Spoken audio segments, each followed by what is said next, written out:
زما عزیزان کتاسو د رسول الله صلی الله علیه وسلم اخلاق دا غیر رویه الله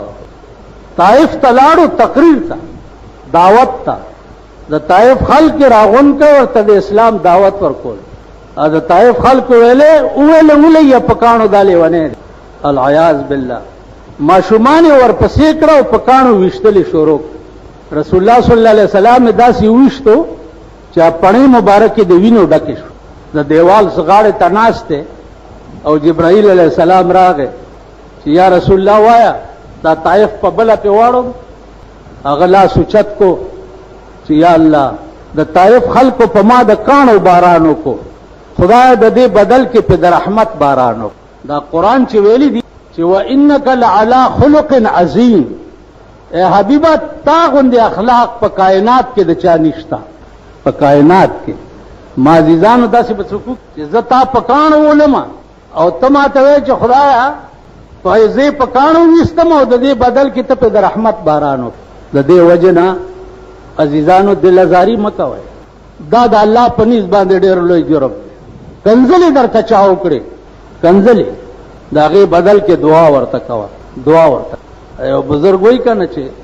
سلام ان پر کہ جس نے بے کسوں کی دستگیری کی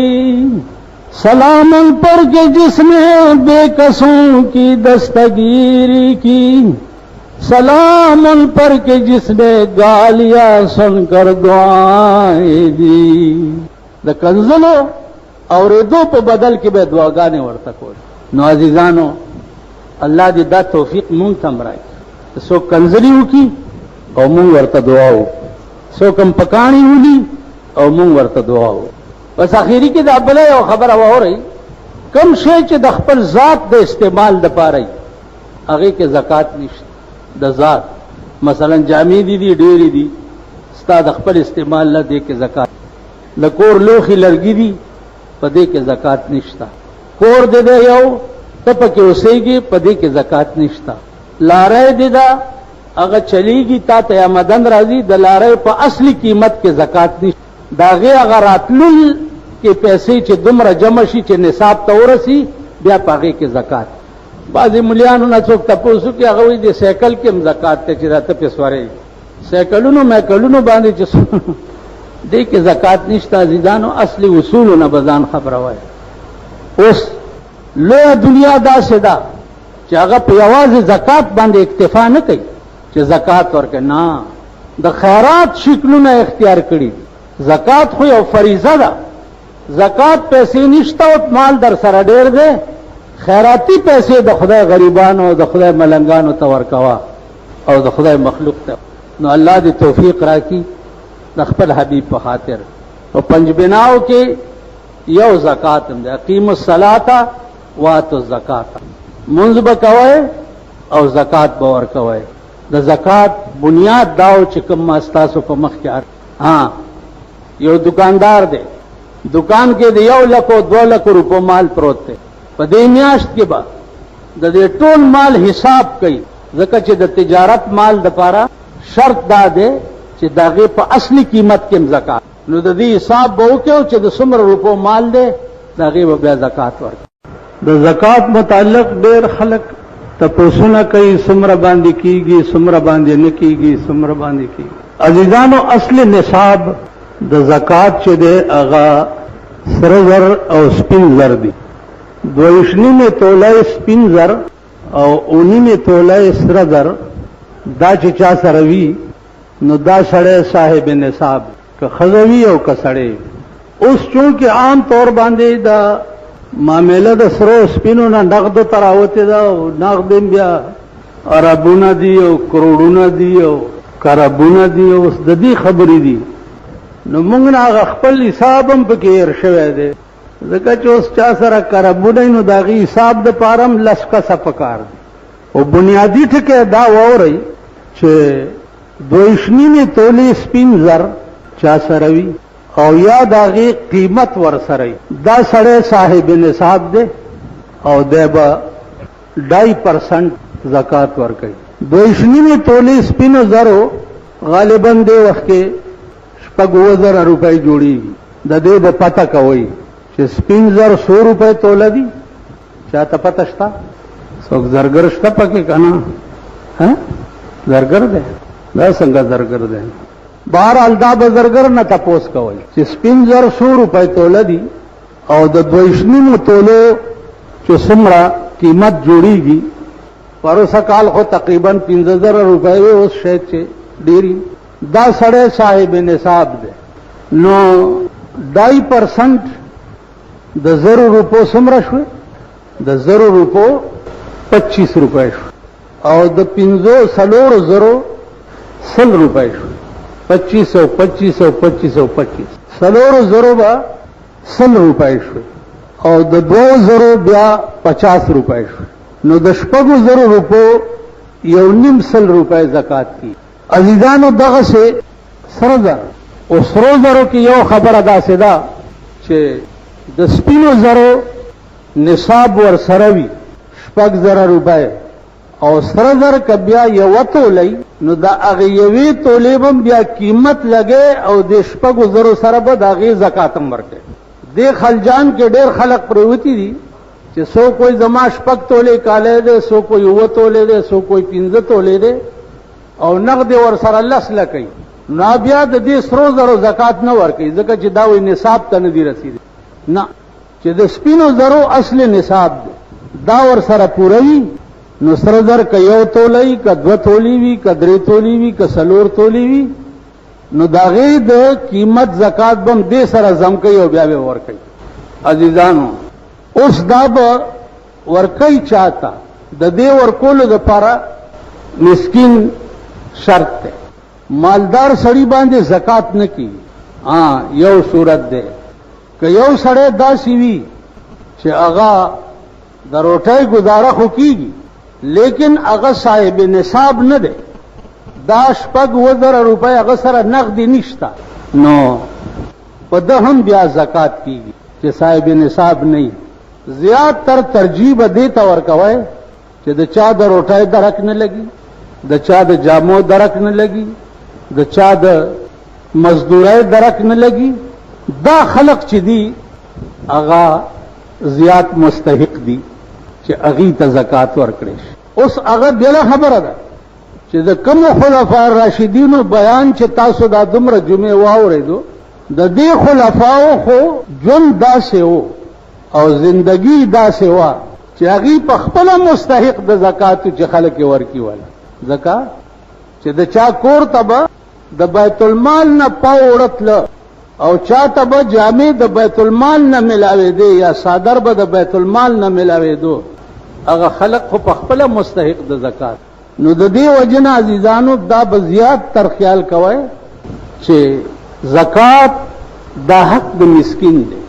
او الله پاک دا فرض کړی ولې دی فرض کړی دی د پاره دی چې پدې کې د مالدارو د ایمان امتحان دی چې دام زما بنده دی او تم زما بنده تعالی مې لکونه روپۍ درکړي دي او دا زما بنده دی پتن جامع نه لري پخپو کېړې نه لري ستا د ایمان اوس امتحان دی چې ته د سره څه چلته کینه الله پاک خو ارڅ کولې یو غدا د زمانه اگر او چتولې شي او بادشاہ کولې شي لیکن زکات کې لوی فلسفه چې کومه ده هغه د مالدارو د ایمان امتحان دی د ایمان امتحان دا څه بنګای چې ته په بستر د بیغمای کوي خوبونه او زما په مخ کې و خلارې جوړه د چا خوخیږي نه چې د بغرمه لڅ شخرم یا به بیګاله څه شخرم او څوک داسې دي چې هغه وي خدای غرمه لم څه درک نه لګي او بیګالم درک نه لګي الله دې امان راکړي عزیزانو داسې خلق دی وخت کې شتا او په دې اوسنی حکومت کې هو زما د توبې خلق هغه ورځي یو ماشوم الک او زمونږ د دې دکان نه اغلا کړی دا دوړه بي قدرې دي په بډای والی دیو زمونږ مرګره چې پراوته ده هغه بډې نه رئیس دي هلکه دا ولې دی وکړه ویل مور مې نه جوړه و دوايي نه و خیر داغه تحقیق هم چوکو نو هغه د خدای نهارو نو ماړه کې خیال وکړو چې بعضی وخت کې غریبي هم سړی ګناه ته مجبور کی غلا ته مجبور کی. تاسو راشئ وګورئ په دې سړکونو او په دې بازارونو کې ماشومان هلکان به پلار سره به رواني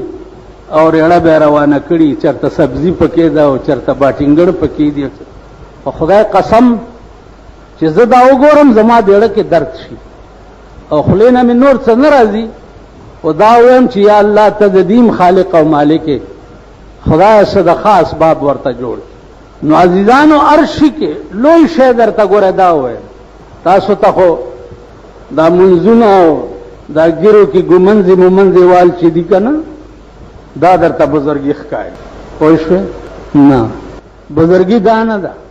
حضرت عمر یو ورځ کعبې ته ولاړو او قسم یې وخوړو چې زما دې د خدای په ذات قسم یو کعبې که تا 100 ځله څوک قرآن کی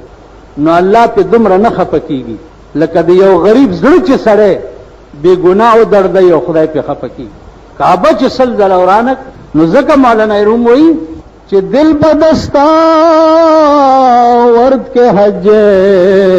اکبر دل بدستا ورد کے حج اکبر 100,000 کعبہ یک دل بہتر. یو زړه د الله د پاره د چا مسکین خوشالول دا د 100 زره کعبو او حجونو نه زیات ثواب. یو او یو زړه د چا بے ځای او بې ګناه دردول دا د کعبې د ورانولو نه زیاته ګناه ده. چې قرآن کریم دا د خدای خبرې دي او موږ له د پاره د هدایت او د ژوند قانون په دې اراده باندې دا قرآن موږ ته راغلی دی. زما عزیزانو که یو سړی الله سره مینه او محبت کول غواړي نو بنیادی ټکی درته ښایم چې امام احمد بن حنبل رحمت الله علیه دا 4 امامان، یو امام ابو حنیفه، یو امام شافعی، یو امام مالک او یو امام احمد بن حنبل رحمهم الله تعالی و تبارک. دا 4 امامان. نن سبا چې تاسو په کومه دنیا کې اوسېږئ بدې کې ډېرې فتنې دي، د دین پرنګ کې فتنې دي او د دنیا پرنګ کې فتنې. په دومره عظیم قهر نن مونږ خلک اخته یو چې مانا روزانه چې کومې پوښتنې کېږي یا په ټلیفون باندې کومې پوښتنې کېږي عقل به دې وخوځي. تر دې حده پورې یو سړي مانه تپوس وکړو چې مولانا صاحب بې ادبي ده، شرمېږم، سترګو کې اوښې وي، تباه یم، څه چل دی؟ ویل د خپلې ښځې په بدل کې مې د خپلې مور سره بدفعلي کړې ده. ما څه چلو؟ ویل بس وشوه رانه. اوس یا مور ته مو ګوره چې زوی پېښېږي او هغې ته احساس نه کي، او زوی ته مو ګوره چې خپلې مور باندې خېږي او دته احساس نه کي. دې حد لا دا قوم را رسېدلی دی. داسې به درته وښیم چې زامن یې سپینګیري وي او مور ته چې ګورې د 14 کالو جینۍ به ځان نه جوړه کړي. نو زه حیران یم چې خدای په داسې دنیا کې او په داسې وخت کې مونږ اوسېږو چې مونږ به څه کوو، کم خوا به ځو. نو عزیزانو نوبت زمونږ د ملک دې حد ته را رسېدلی دی. دا الله په عظیم قهر باندې نن عوام خو اخته و د پاکستان، لیکن الله عظیم قهر نن سرمایدار او دولتمند فرقم رانیولې ده او داسې رانیولې دي الله دې امان راکړي، داسې رانیولې دي. نو عزیزانو ډېر سوچ کوئ. د قرآن کریم موجوده ترتیب چې دی هغه حضرت عثمان کړی و. اوس دته موجوده ترتیب په لوح محفوظ لیکلی و، دته څنګه یاد و؟ علما لیکي چې حضرت عثمان رضی الله تعالی عنه ته کشف کېده، لوح محفوظ به لیده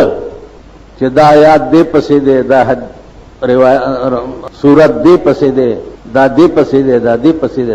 لوح محفوظ به لیده. نن ته چې په کومه زمانه کې او دنیا کې اوسېږي یو خدای دې مل شه. امین خو وایي که نه څه دغه لرګي د لاس کما قربان شم د کابل نه خدای ته نور برکت ورکړي خدای ته نور برکت ورکړي دا دهشتګردي نیولي سرلان دی او په پاسه ظلم کړي واته کسه خدای هغه رنگ لک په دې طرف هم راوړي نو عزیزانو عرض مې داو چې د کابل پاک عظمت وا او خدای په بیا پاک نظام راوست کوم کسان چې اوسم پلیت دي هغه ته خدای پاک د تلو توفیق هم نه ورکړي دلته وسی مونږ سره یو اوسېدونو ګیره پرېخو ما ورته چې داس چل دی لکه تاسو ګیره پرېخو یا کابل کې نه ګوره طالبان بیګری سړی پرې دینه مال سم کار کوي مال بیګری تله خو نه وینا تله چرته وهله مې بیا اوس بدم چې ګیره مې پرې نو عزیزانو عرض مې داو چې کوم دفعات قانون دی او د لوح محفوظ کشف وکړه ډېرونه بواوري مجدد الفسانی رحمت الله علیه او له اولیاء تر شوی دی دا غزامونو تبا یو مولا سبق خود دا مولا نامو مولانا طاهر مجدد الفسانی رحمت الله علیه چې په کشف کې ناس ده او لوح محفوظ کتلې ده نو مولانا طاهر پکې مجدد الفسانی رحمت الله علیه ډېر پریشان شو چې دا زما د زامنو استاد دی او شکی دا معنا چې دا جهنمی دی وای ما ته د خپل بزرګانو حال را یاد شو چې الله پاک په دعاګانو باندې تقدیر بدلی تقدیر معلق او مبرم کې باس درته نه کوم تاسو سمجھ نه بهر دی مجدد الفسانی وای ما دعاګانې شروع کړې څو ورځې پس چې زما بیا نظر په لوح محفوظ پرې وته نو هغه د شکی په ځای سعید لیکل شوی یعنی د بدبخت په ځای نیک بخت لیکل وہی نگاہ مرد مومن سے بدل جاتی ہے تقدیریں نگاہ مرد مومن سے بدل جاتی ہے تقدیر د مرد مومن په نگاہ باندې او په دعا باندې الله تقدیرم بدلی دا خبره لیکلې دا بعض خلک ما تقریر کې چې خبره ووري نو هغه یو داسې نیمچا غوندې سین ورته مړه دا کوم کتاب کې دا کوم کتاب تاسو دا ټول خو وره او چې دا وایي څوک کنه کوم مولا وایي دا کوم نو ورته چې تاسو څومره کتابونه ویلي اوس ماره څومره کتابونه دی ویلي ټول کتابونه 14,000 دي 14,000 ټول اساسا د دین چې دا هغه 14,000 دلته زیارت ته خوندر رضا صاحب د خپل وخت ډېر د ټاپ عالمو نو دوی اورځ خپل استاد ته وي چې جی زما د نظر نه 3,000 کتاب وته 3,000 هغه ورته بچیا ستوره دی وکړه اله 3,000 ایسه دی وسته ده تعالی ایس نه دی کړ 14,000 کتاب اوس مجدد الفسانی دعا او د مولانا طاهر تقدیر بدلیده دا د مجدد الفسانی د دعاګانو برکاتو او دا کوم کتاب لیکلی دي نو هغه کتاب د دلینا دیوبند تطلمه نو په دغه کلی ورغم چې کم کلی کې دا کتاب لیکل شوی دا تفسیر دا لیکلی مولانا ثنا الله پانی پتی تفسیر مظهری ورته وي او د پانی پتو نو چې مونږ هلته مازیګر مونږ کولو ماولی د سیب چې دا پانی پت ته نو ټول کله داسې د خاورو جونګړې وي ټول کله او دا مولانا ثنا الله په داسې کلی کې پیدا کړو او دا خدمت ته اغسته دا د کوم آیات په ضمن کې لیکلي دي دا لیکلي دي د آیات په ضمن کې چې یمحو الله ما یشاء وای یمحو الله ما یشاء الله میټاوي هغه شی چې کوم د خدای رضا وشي لیکلي به الله یو څه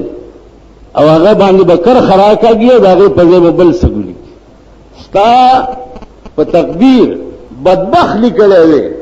الله هغه میټاو کړو په دعاګانو برکات باندې او نیک بخت کړو عزیزانو یو بل ټکی واوري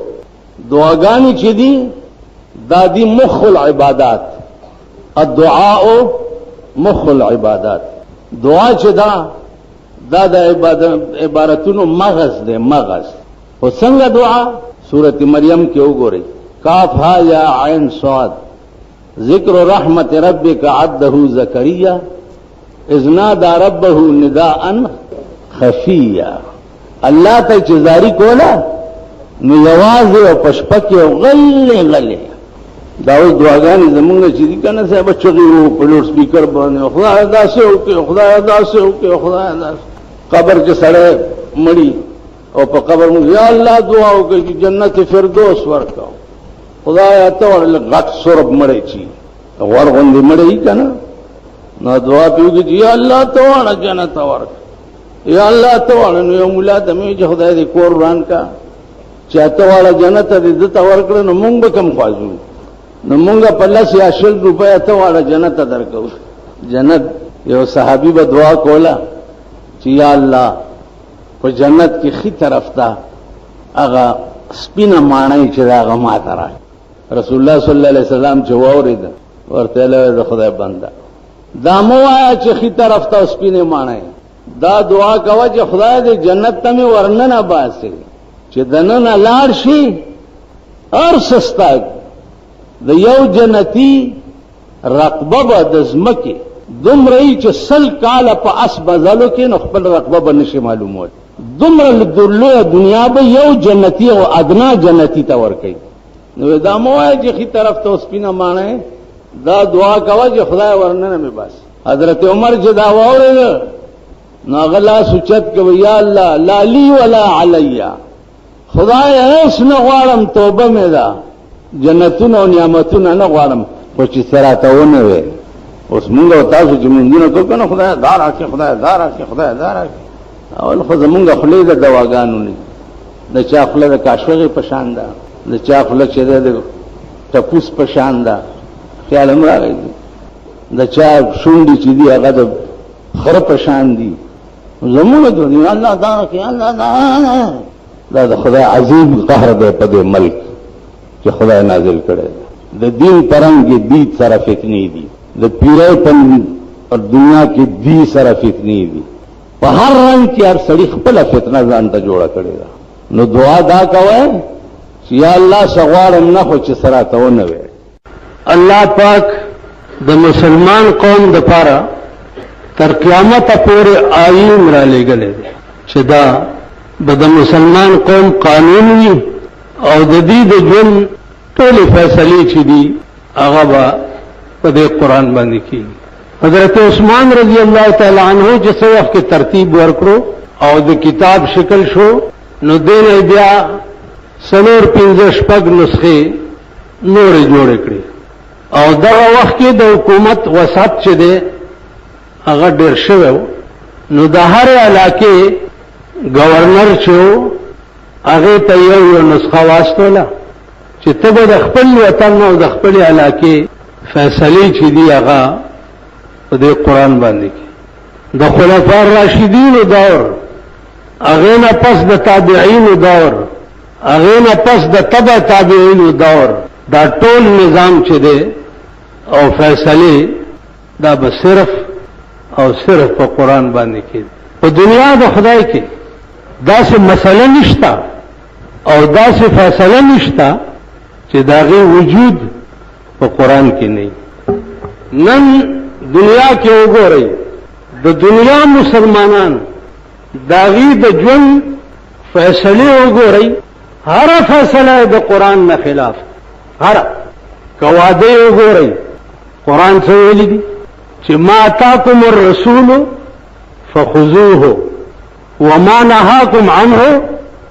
فانتهوا کوم شی چې پیغمبر تاسو ته راوړی دی او درته ویلي دي نو دا کوئ او کوم شی چې تاسو ته منع کړی ده نو فانتهوا دا غي نه منع شي اوس سرود دی حضرت عمر بچی د چا سرود واورېدو نو هغه سړي له هم سزا ورکوله چا ورته دا ولي ویل دا आवाज چې چرته اورېدل کیږي التم لعنت وری دا आवाज چې چرته اورېدل کیږي التم لعنت وری تاسو په ایمان وایي چې نن داسې کور شته په ټول پاکستان کې چې پاغي کې رحمت وری داسې کور شته ټلویزیون یو مستقل لعنت ده د اولیاء په کور کې هم ده د اولیاء د علماء په کورونو کې هم ده مناسب دا ولي خبرونه پیاوړو تا خدای په ښځه وشرموه خبرونه چې اورو خو چېرته اخبار ګوره کنه قسم په خدای دی د پیغمبر په منبر ناست یم او بیمارم یم خدای ته پته ده چې څومره عمر به مې یا به نه ما په ژوند کې لومبنی ټلویزیون چې کتلی دی لومبنی هغه د هغه سړي په کور کې و چې د جمعې او د اختر په ورځ ورپسې لکونو خلکو منځونه کول اوله مې پوښتنې ته ورغلم بیمار و چې مې وکتو دغه ډبلوکې غوندې پروت و نو ما ورته وی چې یہ کیا ہے یہ ابھی ایک چیز نکلی ہے بہت اچھی چیز ہے دنیا کی خبروں سے لوگوں کو باخبر رکھتا ہے اس کو ٹیلی ویژن کہتے ہیں روزه په پوهم نه هم چې ټلویزیون څه بلا ته وایي والله که پې پوه شوی بیا ورپسې وي سیارونه پناه په خدای ده د اجیانو کور ته خالی نه دی د بزرګانو ته خالی نه دی د سیدانو ته خالی نه دی د میاګانو ته خالی نه دی دا د چیلي غوندې ګیرې چې پریښي دي د هغې ته خالی نه دی هر کور کې دا لعنت هر کور نو ته ووایه چې 24 ګنټې په پاکستان لعنت ورېږي 24 ګنټې اوس والا بل شی راووتو چې 12 بجو پورې خو به د یو ارامتوب کتو او د 12 نه وروسته به بل ارامتوب ورته راووتو کیبل نیټورک اوس ملیان ګروي او د دې شي تعارف کوي خلقو سره چې دا دومره فایدهناک شی دی په دې کې څه شی ښایي څه پکې ښایي د بار ملکونو زما د لاس ته وګورئ په لوډ سپیکر یې نشم ویلی ښځې اوري د بار ملکونو دا شی پکې ښایي تو لعنت په دغه ملک چې دا مونږ پکې اوسېږو تو لعنت په دغه ملک او تو لعنت په دغه قوم چې د چا کورونه او د چا نظام زندگی ټوله د ډمتوب اډه ده زما عزیزانو قرآن کریم ما اتاکم الرسول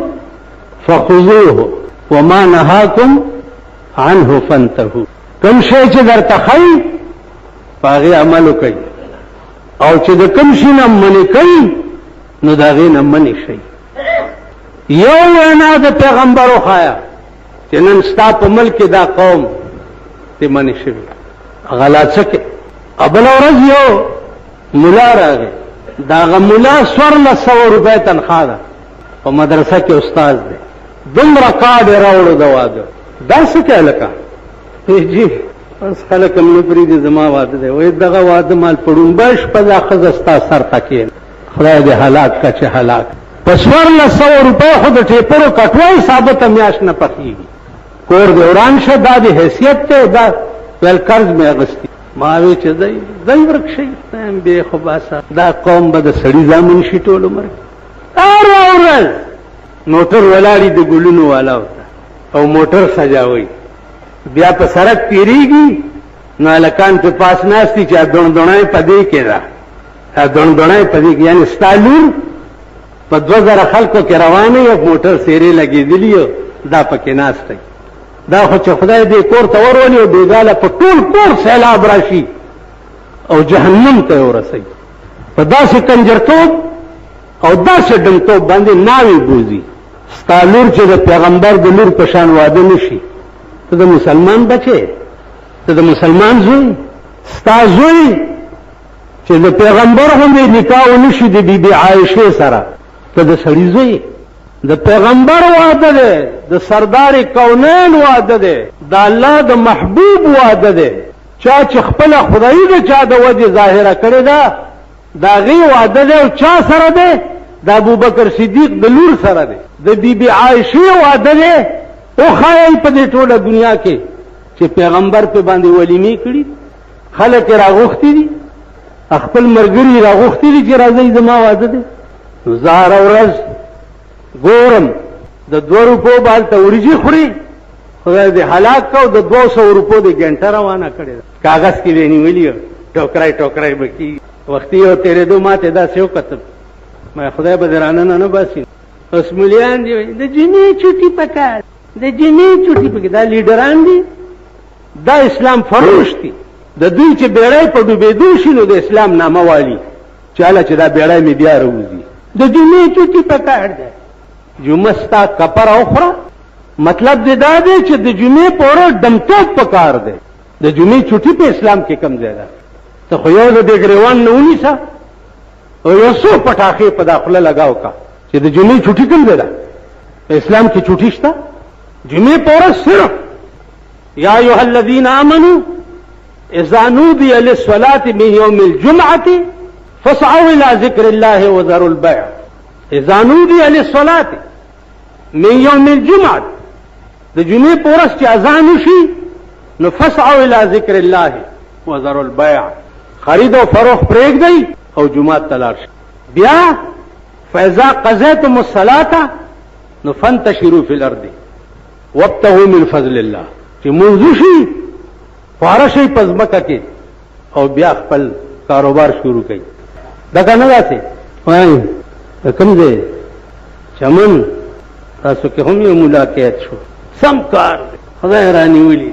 په دې 50 کال کې چې کم سړی په پاکستان کې وزیر شوی دی کنه دعا کوي چې د مشرف خدای ورته مخه کړي داسې جنډه په پیړه پیدا او تېرېدو وخت یو راغی د ټول پاکستان وزیرو داسې نیغ نیغ کېدو ما ته کمزوره شو ما ته خو مغسې نیغ نیغې که نه خیالم راغی په دنیا د خدای کې کم قوم چې په وزارت راضي شو یا په صدارت راضي شو یا په بلې عہده باندې راضي شو بغیر د اسلام نه دا خلک به ایمان نه تیری دا به ایمان نه تیری پیغمبري شیوه دا نه ده پیغمبري شیوه دا ده چې ما چې د ټول پاکستان بادشاہ لګې او زه پکې په پاکستان کې فیصلې په قرآن نشم کولی زما په اوله پیړۍ د نالتي چې زه نږدې ورشم که زما مخې ته قرآن پروت وي او فیصلې په قرآن کوم بیا چپړاسي توبم قال قبلو چپړاسي زما عزیزانو د دې خلقو ټول ژوند چې دی هغه قرآن او هغه دینو هر ادا د جناب محمد رسول الله وا هر ادا په خدای باور وکړي د رسول الله صلی الله علیه وسلم عادت مبارک خوراک به د لرګي په کاسه کې کولو او هغه د لرګي کاسه دومره لوی و چې سلورو کسو به اوچتوله سلورو کسو د دې نیم جماعت عمره به دا ولې دومره لوی و دا ځکه دومره لوی و چې د پیغمبر عادت مبارک داو چې اسنه چې موږ روټۍ خورو او چرته غلام زمونږ د روټۍ نه بار پاتې نشي غلام مریونه او غلامان با پیغمبر سره په یو تالی په روټۍ ناست په یو تالی او روټۍ به څه شی وه یا به کدو رسول الله صلی الله علیه وسلم کان رسول الله صلی الله علیه وسلم يحب الطيب والدباء خوشبوئی سره ډیر محبت والدباء او د کدو سره ډیر محبت چې کدو سره محبت یو صحابي ولیدو قسم یې وخورو چې زما د خدای په ذات قسمی که د عمر کې بل شی وخورم سوا د کدو نه چې زما د محبوب په هغه صحابي ته په ژوند د جنت زیری وشو په ژوند کدو کې به بیا دومره اوبه کړې وي دومره اوبه چې هغه ټول خانک به په ماتې کړې روټۍ ډک شو روټۍ به ماته کړه او بیا به ته د کدو ښوروا راواړو یا رسول الله د ډېر خوند دی د ماتې کړې روټۍ پیغمبر ورته څه وایي چې فضل العائشة علی النساء کفضل السرید علی سائر الطعام د بیبي عائشې فضیلت په ټولو ښځو دومره اوچت دی لکه د ماتې کړې روټۍ فضیلت چې په ټولو روټو اوچت دی ماته کړې روټۍ پیغمبري شیوه ده پیغمبري شیوه ده بیا بیبي عائشې 9 کاله د پیغمبر په کور کې تیر کړي یو ورځ د حضور د وفات نه وروسته ناسته وه وړه هغه ګل د غنمو او جړلې پلار راغی ابوبکر صدیق بچیا ولې جاړې وی نن د خالص غنمو اوړه هغه ګمه خالص غنمو نو جاړم ځکه چې کاش چې نن حضور ژوندی وی او د دې خالص غنمو اوړو روټۍ خوړلې